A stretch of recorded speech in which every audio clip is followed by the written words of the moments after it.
So I'm sure you've heard that phrase tone deaf, right? Well, AI can be literally tone deaf, especially when it doesn't know your brand's voice. You can have the best GPT, the flashiest bot, and a killer funnel, but if that language is off, if it doesn't sound like you, people will notice and people will bounce. This is Brains, Bots, and Business, where we're all in on AI, but even more in on making sure your brand doesn't get lost in all the noise out there. I'm Sandeep, and today's episode is a critical one. It's on brand voice. It is often the most overlooked, underfed inputs in the AI stack, and when it's missing, your automation starts sounding like they came from, well, sometimes another planet. So your brand's voice is kind of how you say things, not just what you say, right? Things like, do you want to be warm, playful, professional, direct? Do you like using emojis, slang? Are contractions okay? These things matter because when your AI generated content doesn't match the vibe your customers expect, they'll feel it and they'll definitely notice it. They won't know what's wrong, but they'll just feel like something's off here. It's just not what I'm used to hearing when I work with this brand or hear from this brand. Now, out of the box, AI tools will default to a formal robotic tone, over-explaining, generic sentence structures, and buzzwords that you may actually never use in a meeting. And it's not because AI is bad, it's because it doesn't know you.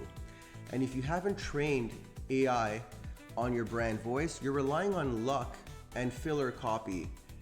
So let me show you two variations of the same email opener. Here's example one. Hello, thank you for your inquiry. We look forward to providing you more information. Example B.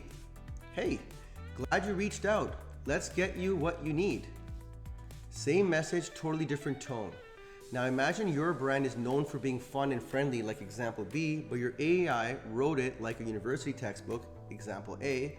That's gonna create a brand trust problem. They're gonna be like, who are we talking to? This isn't who I was talking to last week.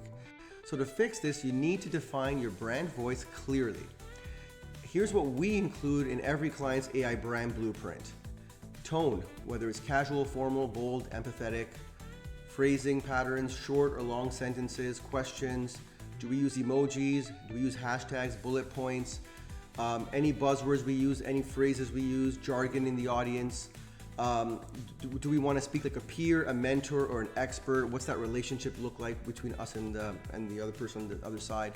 So once you define your voice, you got to embed it in your company's training prompts, in your GPT instructions, in your CRM email templates, in your automations, and anywhere your content is being generated at scale. So this is going to kind of become like a safeguard to make sure everything sounds like it came from your brand. So skipping this step is not a good idea, and if you do, you can expect your sales bots to sound nothing like your reps, blog posts that sound like someone else wrote them, customer support that sounds robotic and cold, social content that's not going to jive with whatever you've been posting, and this inconsistency is going to ultimately create a sense of distrust and destroy all the trust you've built over the years. So in closing, AI is a megaphone, but if you don't tune the voice behind the megaphone, you're not going to amplify your brand, you're going to create confusion. Define your voice, feed it into your tools, and make sure your bots sound like you on your best day. This is Brains, Bots, and Business, where we're all in on AI, but never at the cost of sounding human. We'll catch you in the next one.